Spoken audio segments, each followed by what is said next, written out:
Sarah. Hi.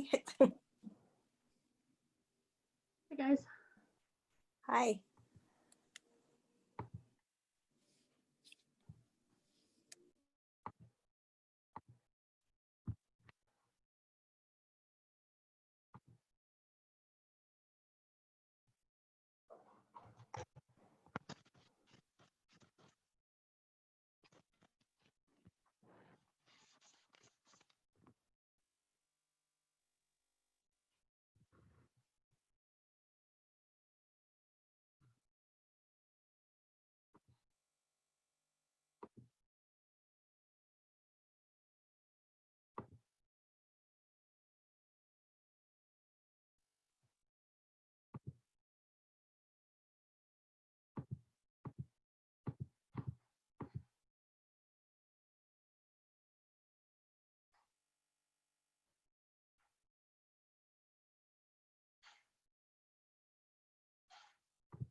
Hi, Jen. Hello, how are you? Good. How are you? Hanging in there. I always love the quilt, the wall hanging Oh, you had. It's beautiful. thank you. I Did you just do it? finished another one, a big one. So Really? Oh, I'm yeah, so here, let me hang on. okay. See if we can, you can at least see some of it. It's a, like I said, it's a Wow. Oh my gosh. Wow. That is That's beautiful. yeah, it's got Pretty all nice. sorts of colors. So, and I'm working on another one. So Oh, I'm impressed. you know, I watched my mom quilt for years and years, and you know, since I was little. And I always thought, oh, I don't have the patience for that. And then, you know, as I got older and my kids got older and, you know, stuff like that, I'm like, you know, I have the time now because I'm not chasing little kids or anything like that. So, That's awesome.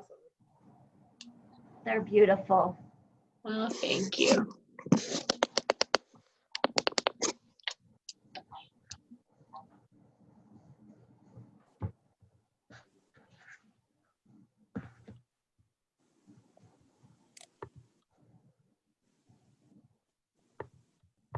So Scott had emailed and Helene is not able to attend tonight. So okay.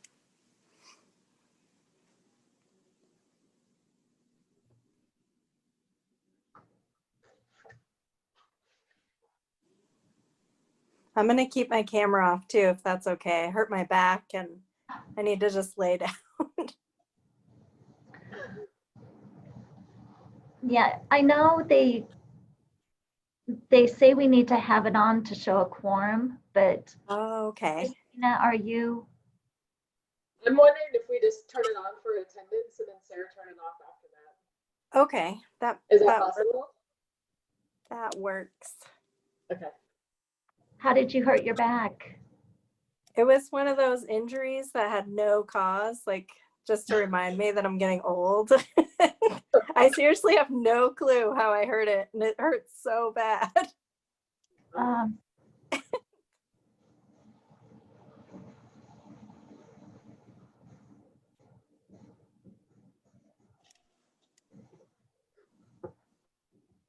Hi, Andy.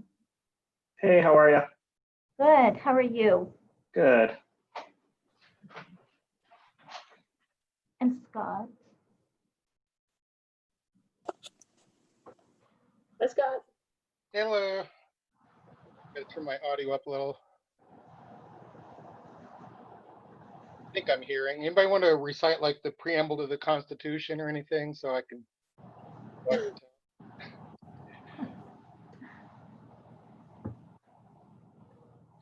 Try to back up a little. I'm in my basement for once because my wife is watching everything related to Amy Coney Barrett, and I couldn't deal with the screaming, so I came downstairs. Is it your wife screaming? I'm joking, yes, but my wife, we are not recording, I assume. She's very political. My wife, I see the world in a lot of shades of gray, and my wife does not. my wife is not confused about her loyalty. That's all right. I did hear from Helene just like a minute ago. She sent me an email because she has my email stored and said she's having an emergency and won't be here. Okay. Okay, so we do have a quorum.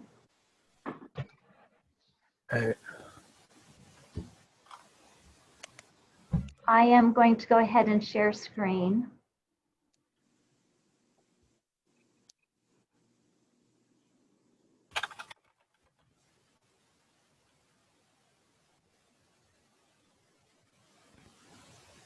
Okay.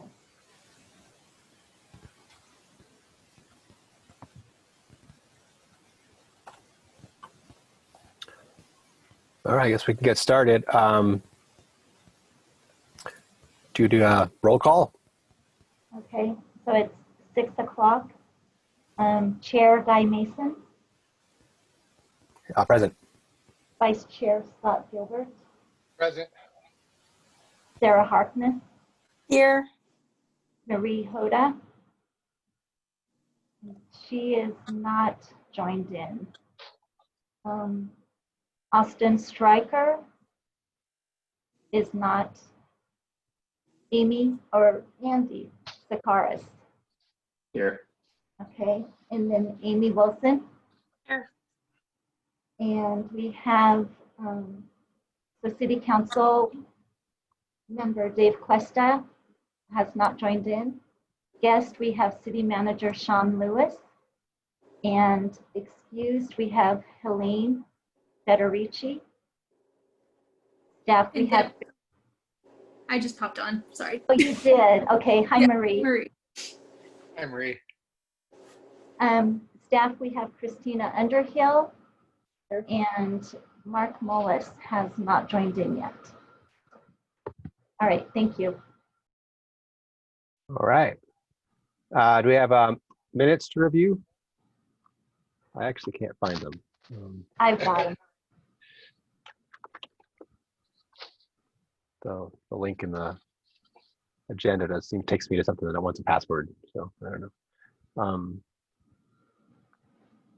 Okay.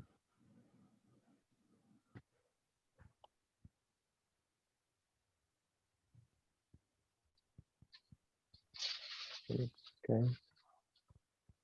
I move to approve the minutes. I second. All in favor? Aye. Aye. Hi. Any opposed? Okay. Thank you. Good. And what's next? Any public comment? No. Mr. Chairman, And can I just jump in for a second? Sure. Hi, I'm Sean. I'm city manager, and I think it's been Oh, hi, Sean. over a year now. I'm not the public, but if I could maybe use this time to just say a few words. I think it's been over a year since I met with you all, and it's a little overdue. So I want to thank Christina and Debbie and Mark for the invitation tonight. And I just want to say, I know it's a really weird time, not only for staff, but probably also for the library board to be trying to operate, guide, and make recommendations for a library that has, for all intents and purposes, been closed for the majority of the COVID pandemic. And so I just want to thank you all for your creativity and the work that you continue to do, really trying to do some long range planning for the library. The event that, or events I should say, that we worked on for the 100-year anniversary, it was understandably kind of a letdown to not be able to have a big party for the library birthday party, but I really appreciate you guys putting thoughts and efforts into that work, and really just kind of the ongoing work that the library board does. All of our boards and commissions work really hard. It's a thankless job. Obviously, it's a volunteer job, And so just want to say thank you to each one of you for the great work that you're doing for the city. And if our office here in the city manager's office can be any assistance to you, please don't hesitate to reach out. I know you're in good hands with Mark, Christina, and Debbie. But yeah, just let us know if there's anything we can do to help. And thank you again for your service. Thanks, Okay. Sean. Thank you. Any questions for me? I actually have a big supervisors meeting with all of our supervisors first thing in the morning that I've got to still do the PowerPoint for. So but I'm glad to answer any questions that you guys may have about things going on in the city or just in general. Is it the emergency declaration that you hold that will determine the with the data from the health department? Will you be the one determining when the library can reopen? The state guidelines as well as Tri-County Health have given some guidance, and we're certainly looking at other library districts and libraries within the state for guidance. But really, I would say that's not really, certainly I have a role to play, but I take my P's and Q's on when it's safe and how it's safe to do so from those health sources, as well as from Mark and Christina. Sure. And so really we're ready to move, but I don't want to make those declarations under my emergency powers that council has given me until staff and probably even many of you that are helping to advise Christina and Mark on that. I really want to take your advice and guidance on that, as well as, of course, the state regulations. That makes sense. Anything else? Well, thank you again for your service. I'm going to jump off now, but have a great meeting. Thanks, Sean. Take care. Thanks. Bye. I don't remember actually ever meeting him before. Guy, Hi, Dave. If I can, so council member Dave Cuesta has joined in, Austin Stryker, and Jen Hubbard is also present. I missed her on the roll call. Sorry, Jen. Good evening. Oh, hi, Jen. Yeah. Thank you.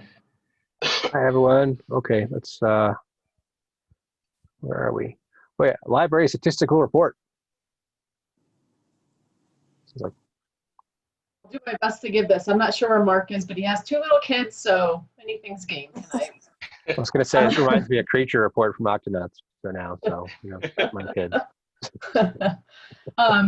So I don't know if you want to look at this and just ask questions. To answer the question about reopening, so part of our challenge this summer, leading into the fall, has been staffing. We did some staff cuts, not cuts, we didn't eliminate anybody, we just didn't fill positions. And so Mark and his team have been very busy recruiting, interviewing new candidates for these library associate positions.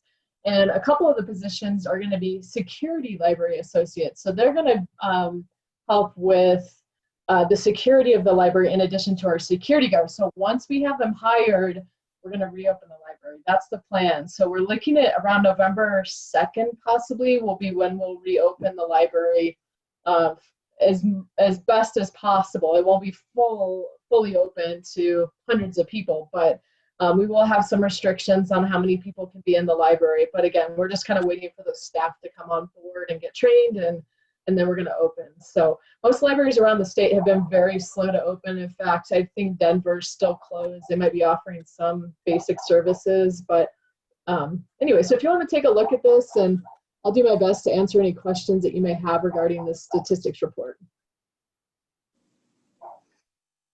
Hey, I wanted to ask with the reopening, Mark mentioned last time that with people coming in to use the computers, that the staff had been really strict about making sure about not just mask wearing, but proper mask wearing, not wearing it like a neck beard or something.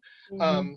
Is that going to continue to be the case once reopening proceeds to a more general thing?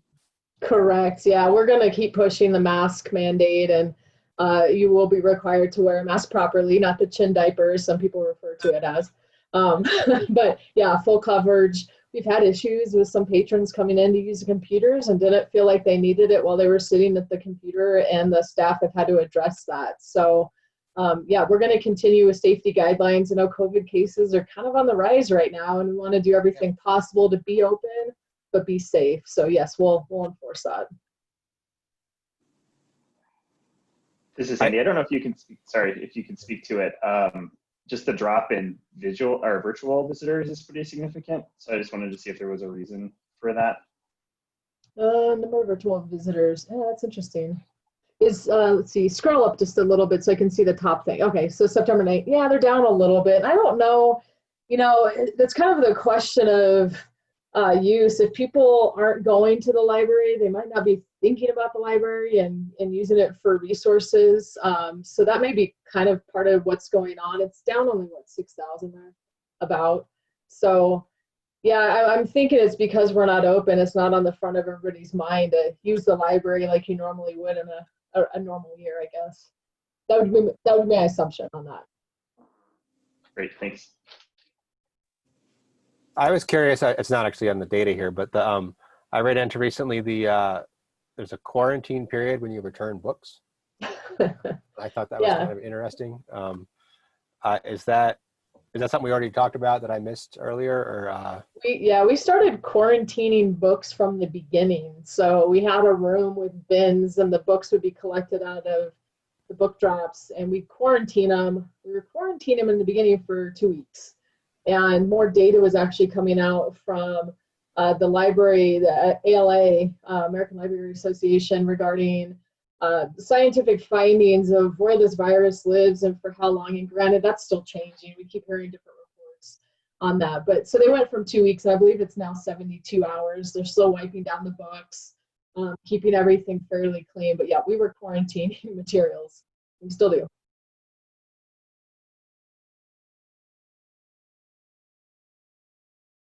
I think the ballots are not going to be quarantined, I hope, for voting. I hope not either. We did have people last time tell us they had COVID while they're handing their ballots in, so that was super fun. Oh, that's excellent. Geez. Yeah, so we did quarantine those for 72 hours. Good. You know, I expect that if word gets out when the library reopens, that people will be pretty happy. I expect numbers to bump up, I would hope, pretty promptly, because I mean, this is raw speculation, but I think maybe virtual visitors are down in the sense that just a lot of things are down. I think people are just in a malaise, just worn out, except for yelling at King Soopers cashiers or something. You know, they're pretty beat, you know. See a lot of low energy people. I know our library staff will be okay if it's not a mad rush to get into the library from the library patrons. I think we've done a very slow opening, but it's also in response to the state not really reopening. A lot of libraries are giving guidance to reopen, and so a slow opening is fine by them. One thing I do want to add, so you're aware of it if you choose to go to the library, the north entrance is what we've currently had open for computer visits. So off the roundabout parking area, or the roundabout side where the fountain is, that's the only entrance. So with reopening, when that time comes, then the south side where the parking garage is, that's the area that we're going to open. And the north side will then be closed. We find most of our patrons obviously will drive to the library, and most people come in from that south side. We're also moving the, if you've been there, we've had our security guard or library staff out in the lobby of the north side, greeting people as they come in. We've left the doors locked so people can't just walk in, even though we're saying stop, you have to check in and all that. And so we're gonna move that security point, that check-in piece, to inside the library to protect our staff and the security guard a little bit better from being out in the lobby. They're very exposed when they're out there and kind of like a sitting duck. So not that we've had any incidents, but we do get some people that come in that are happy with the day. So they like to voice their concerns. So that's one change that you'll see. Even though we'll be open at both sides of the entrance, north and south will be open, only the south side. Will the curbside remain in the parking deck side? Yeah, they'll keep curbside going for just a little while longer, and then eventually we'll transition for you. If you put anything on hold and want to pick it up, you'll be able to come and get it. Got it. Okay. And I think Mark reported this last time, but the teen space has moved. So it's closer to the checkout area. They are going to spread out the checkout area, move it to kind of the middle north side of the library. There's a huge wall. We did a lot of, there was a lot of sitting area there. Art projects, things like that would go up on those walls. We've removed a lot of the chairs from the library to discourage people just hanging out. We kind of want people to come in, do their business, and leave, at least for the interim, while we're dealing with COVID. And so the teen space is set up, and the checkout area for the books is going to move. And that's right now, the teen space will stay, but the checkout area is going to be a temporary change. We'll see how it goes. It may stay there. We may move it back to where it was originally.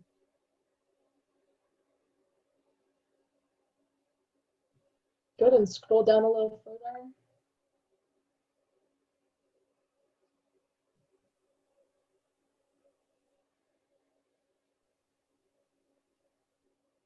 Okay, go ahead. Or action plan. Yeah, on the action plan. So any questions on the statistics anymore? No? Good. Okay, go ahead and scroll down, Debbie.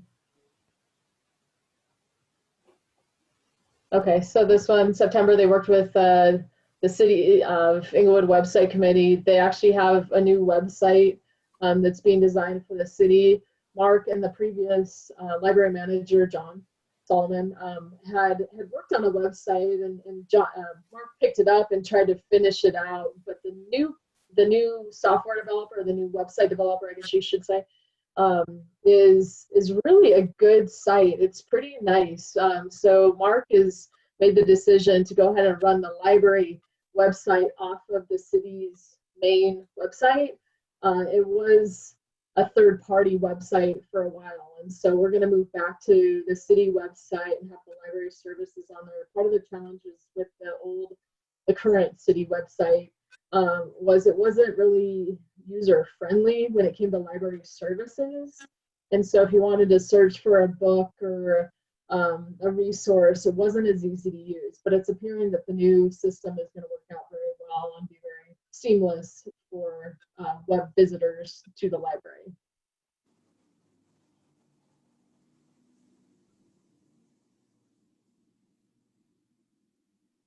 Quick question. I'm assuming, because the Denver is dealing with the same thing, the website will be ADA compliant for text readers and things like that?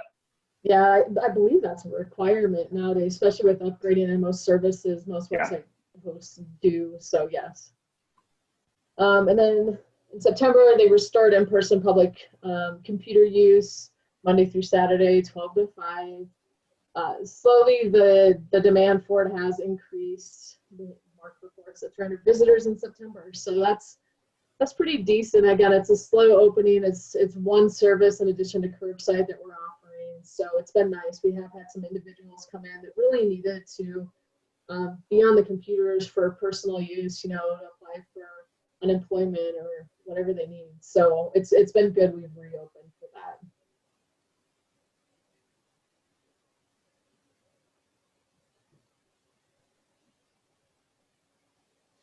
Oh, okay, so I kind of covered this already, but the website that we had developed, that Mark and John had worked on, they put that on hold to work with the city's overall website. So like I said, it looks really good. It seems easy to use. I kind of laugh because for a long time in website design, scrolling was a bad thing. You didn't want to scroll too much down a page, but scrolling's come back.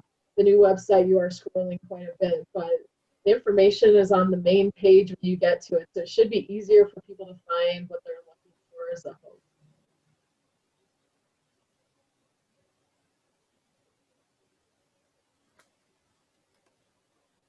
And that's it. Okay. Yeah, we're getting close to the end of the year. So it's been an interesting year, obviously, for the library. And there's been some interesting changes because of COVID, maybe some good ones. One thing to report, in addition to what he has on that report, is we worked with the CARES Act to get funding to put card readers on the bathroom doors. And I know Mark has mentioned this in previous meetings, but from a safety perspective, that's going to be really helpful because people will have to ask to gain access to the restroom. And as you may know, we've had some incidents, drug use, sexual activity, things that we do not want happening in our libraries. You know, we've got kids in there, we've got seniors in there, all people, nobody needs to be exposed to that. And so these card readers at least hopefully allow people to realize we're watching. We see you, you know, you've gone in the bathroom. Hopefully it'll reduce people doing illegal activity in there. It may still happen, but our goal is to make it a safe thing for everybody. With the reopening, are we going to wait a while to return to like meeting room rentals and art receptions and stuff like that? Yeah, those will slowly phase back in. Meeting room rentals, I believe, are opening up for small groups to come in. I know there's been tutoring requests. So for large groups, that won't happen just because of county guidelines for COVID. But the plan is to slowly reopen those to small groups. Okay, thanks. All right. Looks like the new business is the website again. Yeah, we've covered that. I don't know what else to add on that. A new one's coming. I'll just put it. I don't know what the launch date is, but hopefully by the end of this year or early next, we'll have the new website going. Maybe sooner than that. Debbie may know, actually. Debbie sits on the website. Prospector Introduction too. Oh yeah. Prospector is launched. We're trying to make payment on that before the end of the year. We have funding this year to pay for that. So Prospector is in place. There's a lot of great resources through that. So definitely go on there and check it out. I've gotten a book through Prospector and had no issue navigating it or figuring that out. So yeah. Seemed seamless for me. When the new library website is rolled out, will it be a done deal, or will there still be tinkering as like user feedback comes in? Yeah, we'll have access to make changes along the way, and staff will have access to make updates. So yeah, feedback from you all will be important when it does get launched. That way we can correct anything that needs correcting. That would be nice, yeah, because I mean, Englewood kind of has a history of not terrifically user-friendly websites, so it'd be nice to really see one that was, you know, slicker to use. Sure. That might just be a government thing, not just Englewood. A few of them do pretty well. If you ever have reason to get on Thornton's page, it's pretty slick, but I know what you mean, yeah. Okay, is there any other staff's choice or anything, or? The only thing I would add is on October 24th, we are having a trunk or treat event on the second floor parking garage parking lot at the City Hall. So if you're interested, the Recreation Department's offering that. So you can go to the rec page and reserve your spot to come trick or treat. I believe they're opening up to 250 participants. And we're in the process of recruiting trunks right now. So we're hoping to get at least 15 trunks. COVID restrictions will be in place. And so I don't know how many events are going on for Halloween this year, but I know there's been a lot of talk on Nextdoor and Facebook about not trick-or-treating or trick-or-treating and how that's going to go. So we're excited to be able to offer an event to celebrate Halloween and have some fun with the kids and the residents that come out. That's all I've got. And to follow up on that, they are looking for individual sponsors to help cover candy costs, and they're taking candy donations, which I signed up to do. So I encourage, if you can, they're asking at least $10 in candy or $50 to be a sponsor. So I hope folks can join us in that to make sure that there's candy and non-candy options for folks. Perfect. Thanks, Andy. I couldn't hear part of what was said, Christine. So where would we find information on making like a candy donation? If you go to the website, the Englewood.gov website, it should be right on the front page. If not, go to the recreation page and all the details will be there. Thank you. Great, okay. Anything from City Council or anything else? No? All right, well, that was fast, I guess. board member's choice. You want to do? Is that next? Yeah, I'm waiting to see if I'm going to put up barbed wire so I don't have any trick or treaters on my front door. I don't know how I'm going to deal with that. Lights off. My whole yard's decorated though. Well, what's new? My son is already, he just turned 6 months and he's already pulling up and crawling and trying to walk. So it's all I know is that's too early. And that's my story. That's what I'm doing. Do we want to go around? Anyone else have? I just wanted to ask about our budget for the budget. for library board, since we really have to spend it soon. I don't even know if we spent any of it. And when talking about the candy and the donation, that made me think about it. I'm just wondering if anyone knows or can remember. Didn't we spend on? Oh, we spent things on the thing that didn't happen, right? Yeah. So I don't even know, like maybe they bought things for it or maybe there's money left. That just popped into my head when you're talking about the candy donations. No, little money was spent for story times, crafts, and then I believe a little bit for the 100th. That they bought bags and some other stuff. So they did spend some for that, but I'm pretty sure you have plenty left if you wanted to buy candy or contribute to that event for the Halloween. Okay. I was just thinking because we're probably only going to have one more meeting, or I don't know. We really don't have that much time to figure it out. But Right. Good point. Did we I don't just know donate the rest of it to candy for the event then? Or? Maybe. I have no I think clue that how much is left. we should definitely like make note to Mark, since we're not seeing him, to like maybe propose a couple things for November that the library might need. I mean, I think that we could give some to the candy too, but I don't know what you would want, Christina. Yeah, as far as I don't know, $200 that should get a lot of candy or whatever. I mean, it's up to you guys how much you want to do, and I think there's things we can do in November and even December with the holidays there. There might be some stuff that we can have some fun I think with. there's an extra need for staff appreciation as well. Yeah. This year. Definitely. Yeah, we'll reserve it for that. I would be up for donating to the candy fund in that amount, and I mean, not the rest of our wad. Kids would be leaving with 5 gallon buckets of candy, but I don't know. I think at Costco that's like 2 bags of candy now. Seriously. And no circus peanuts or candy corn. We have to draw a hard line there. Yeah, quality. I move that we kick in $200 from our discretionary budget to the candy for the event coming up this month. I second. All in favor? Aye. Or Aye.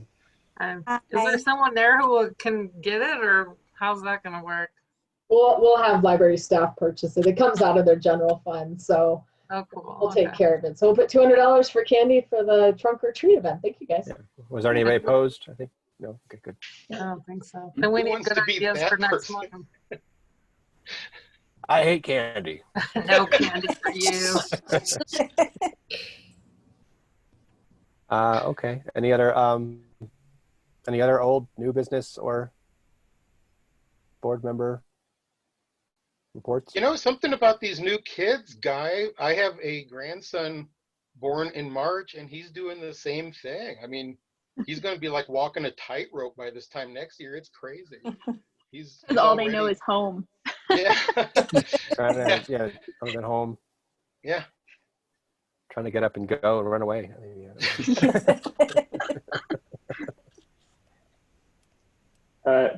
One quick question.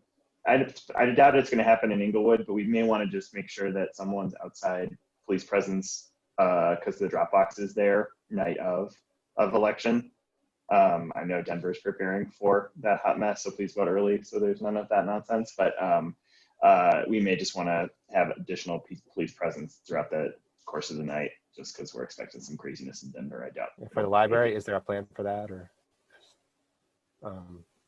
No, I'm it going hasn't to be been- actually in the Denver elections downtown too. So Yeah, I'll make mention of that to the chief of police just to see if, I know they've talked about security and just making sure it's a safe place for people to come drop off ballots and vote and everything. So that's a good suggestion, Andy. Thank you. Thanks. Real quick to that note, Director Underhill, I think it's correct for this year. And in the past, they've had police presence out there on election night. And I don't think you've had concerns in the past, justified or not, regarding drop-off ballots, mail-in ballots. But I'd be very surprised if there isn't a police presence this year as well. And I'll mention that as well, Director Underhill. Okay, thank you. And I'm not sure if you guys have got ballots yet, but I received mine last week. The wife got hers today, so they're in the mail, which is awesome. Yep. They're out. I put my ballot back in the drop box in front of the library today. So Good man. Good man. I dropped ours last night and I could tell the box was quite full. You could hear the ballots just barely drop before they hit the pile. Got a hand didn't come out to grab it, did it? When you did that? yeah. I really hope not. Okay. Anything from school board or anything? No, we're just hanging in there. We did, I guess, do a soft opening of the new stadium at Englewood High School.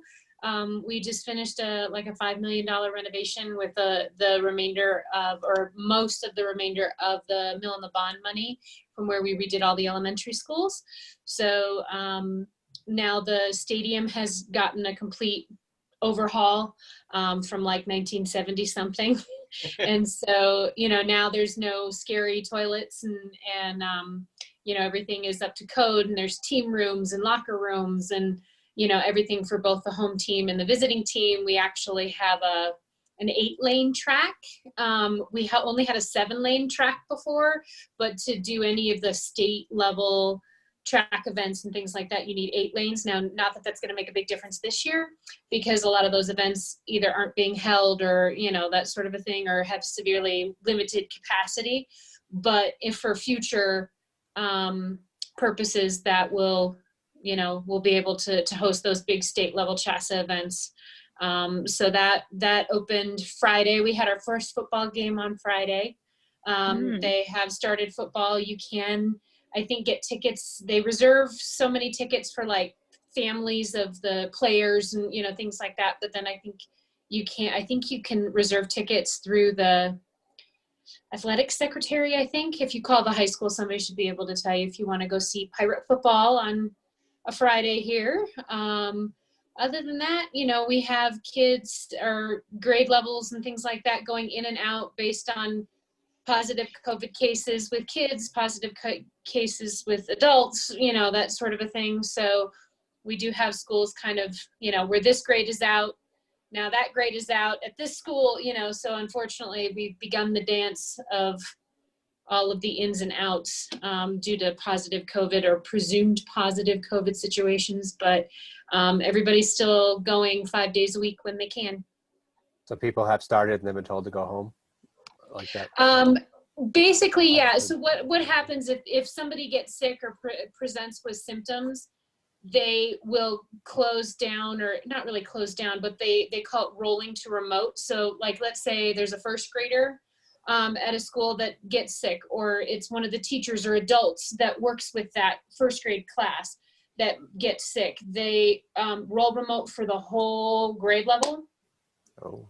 And then in some cases, when we've been able to actually get a test back that says, oh, the person we thought might have it doesn't actually have it, the kids can come back instead of staying out for 2 whole weeks. But if the case is positive, then certain kids have to quarantine, or certain, members have to quarantine, but other kids don't have to quarantine. They just have to do school from home. So it's a Herculean thing to try and track all of that, to try and send out letters and notifications to families, sometimes late at night where they get notified that somebody's sick or somebody has it. And then they're trying to reach out to families saying, don't come to school tomorrow. You're out until the 22nd, and then trying to do all the contact tracing to figure out which kids or staff need to quarantine, which means you can't leave your house for 14 days or 10 days. I can't remember what it is. Versus you're just doing school from home. And so it's a huge thing for a district that we're so little, to have, it's a huge effort to do all those phone calls. But overall, kids are in, kids are learning, kids are happy. So I think that's the best we can hope for, especially with cases sneaking up. We might see more of this, and Inglewood does have like a matrix that they use as to whether or not all schools are in or all schools are working remotely. And that is based off Tri-County health data. And so if cases continue to rise, it may mean that the whole district rolls to remote. If the cases get too high, or if hospitalizations get too high, there's a whole scoring sheet that they use, that sort of a thing. So we're hoping that we can stay in school and, that sort of a thing. So wear your masks, guys. You have to call everybody manually, or is there like an automatic? No, it's an automatic thing. Yeah. But the thing is that because, it might be just the first grade at this school and just the 7th grade at that school. And, it's trying to narrow that down. And then when you do the contract tracing, if Sally is the one that's sick, okay, who did Sally come in like direct contact with? So those kids or those members need to be quarantined versus kids that, might have passed in the hall, kind of a thing. So that's the brain damage, is trying to figure out which kids or staff members have to actually be quarantined versus just, okay, you're going to learn from home from the next 2 weeks. Which is two very different things. And so trying to figure out who is in which category it's a lot. And I know they Tri-County actually rules, so to speak, on every single thing for all of the school districts in the county, or in all 3 counties really. And so I can't imagine what their life is like. If ours is just a little bitty district is that crazy, they've got Cherry Creek and Douglas County and some of these really, really big districts. And, I can't imagine them trying to kind of direct traffic and figure out what to do in each situation, because every situation is just a little bit different. So you can't even, kind of copy and rubber stamp like, oh, yep, we did this before, we can do this now, because there's always something a little bit different about it. That's impressive, though. That sounds more thorough than some federal agencies. Yeah. Yes. Okay. Any other board members' choice? Okay. Well, have a great evening. Stay safe, and have a good Halloween. You too. Thanks, everybody. Thank you. Bye. Hey, everyone. Bye. Good night.